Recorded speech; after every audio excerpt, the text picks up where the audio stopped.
Bonjour tout le monde! Aujourd'hui, je suis avec Catherine, en fait, qui va nous parler de son expérience en tant que jeune proche. Donc, puisqu'elle a déjà fait affaire avec l'encre lorsqu'elle était plus jeune. Allô? Allô? Donc oui, effectivement, moi, dans le fond, c'est mon père qui est atteint d'une maladie mentale, qui est dépressif majeur.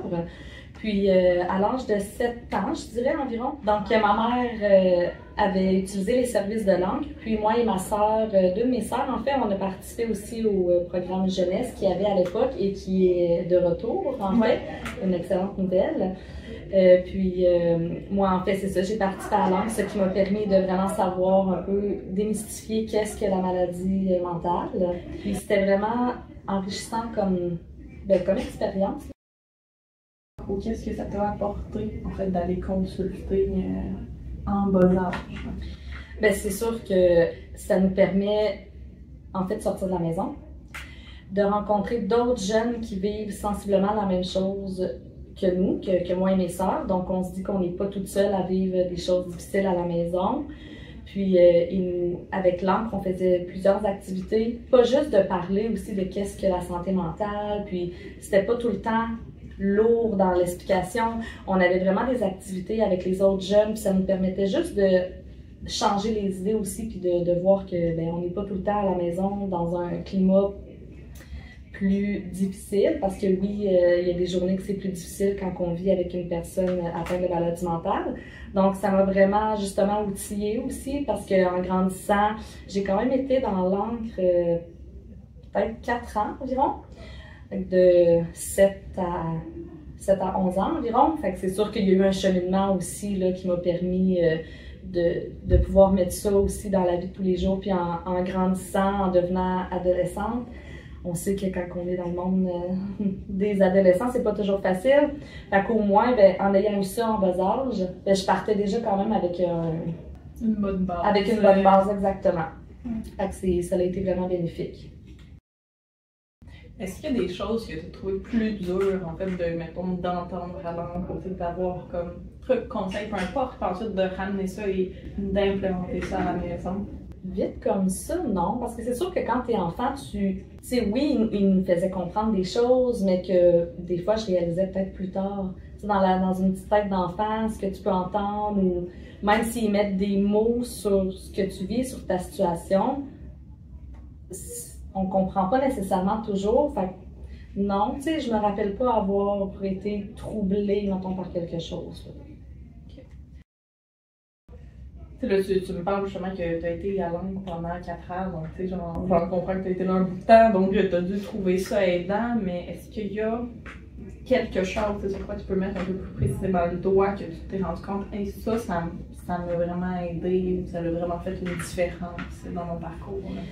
Ben, comme je le disais un petit peu tout à l'heure, c'est vraiment de rencontrer d'autres enfants, d'autres adolescents qui vivent sensiblement la même chose à la maison. Fait que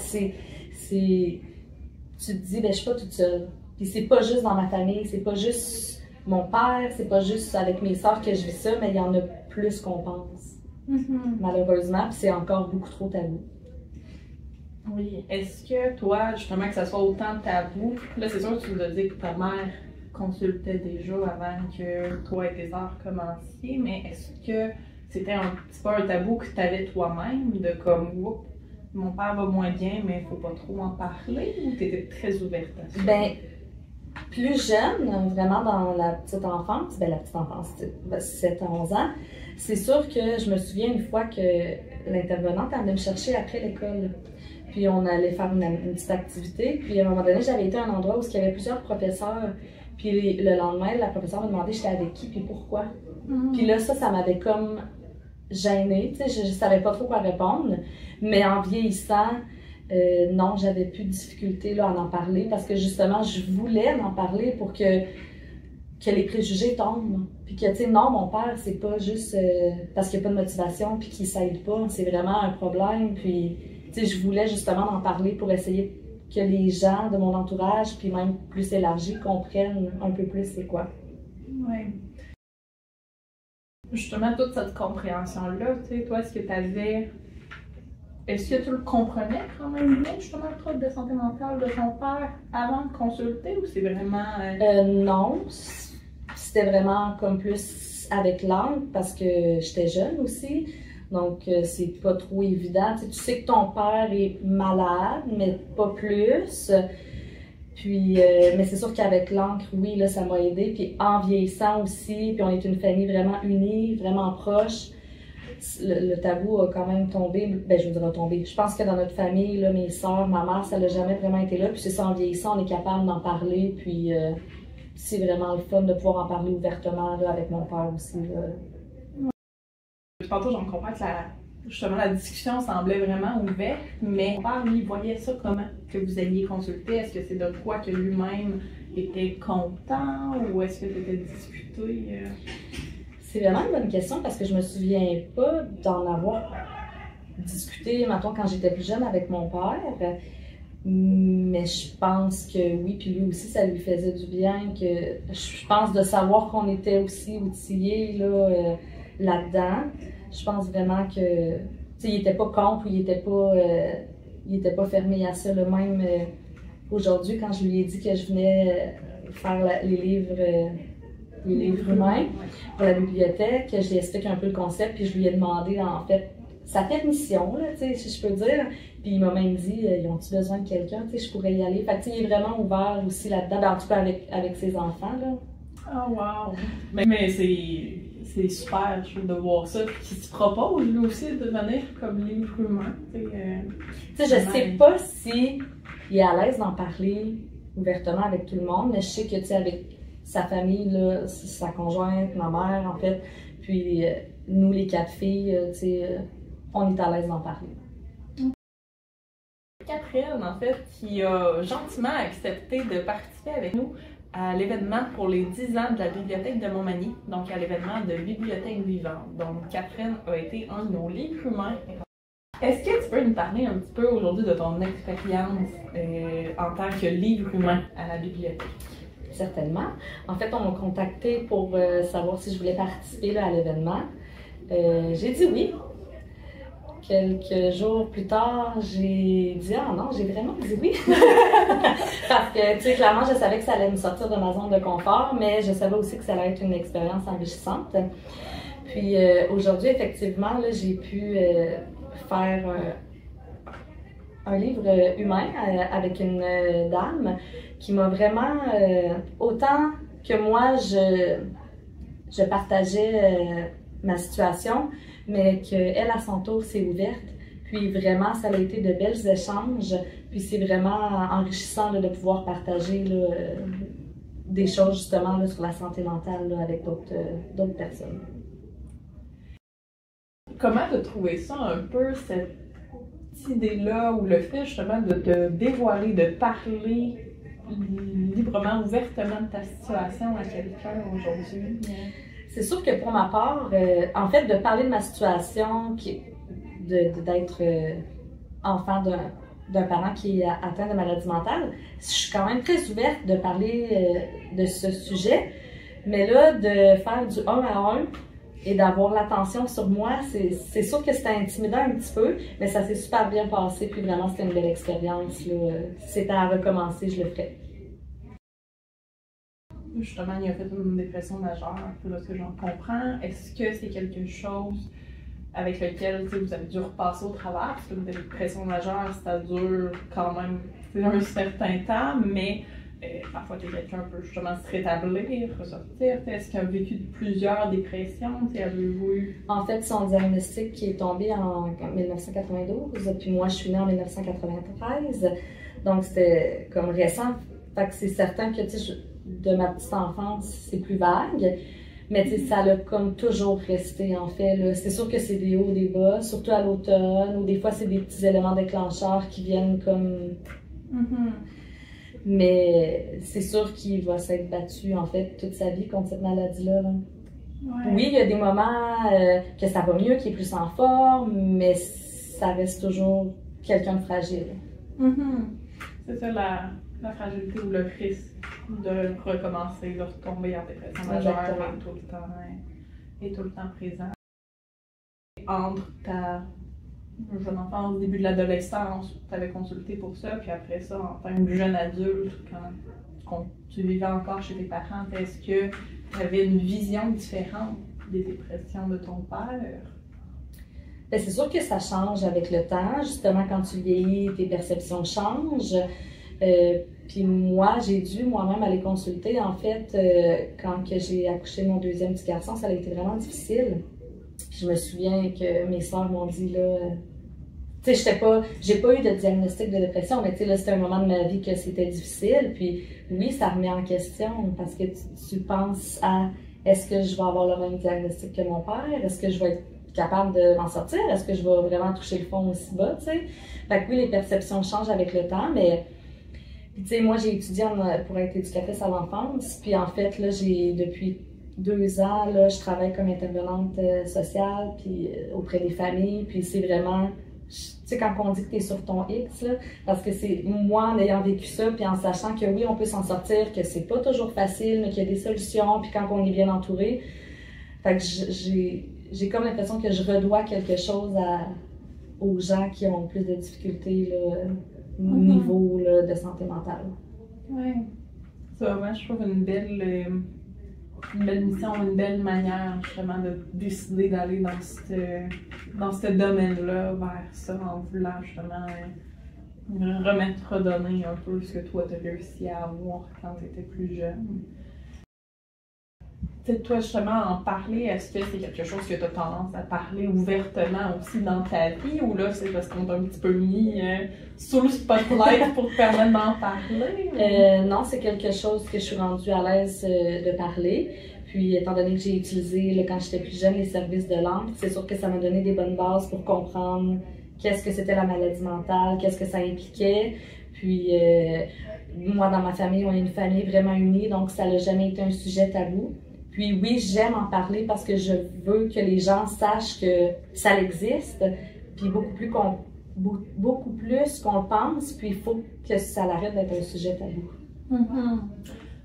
C'est sûr, c'est tout le temps quelque chose qu'on se bat un peu à faire connaître et reconnaître, parce qu'on a tous une santé mentale, et puis personne n'est à l'abri à moyen aller à développer un trouble de santé mentale.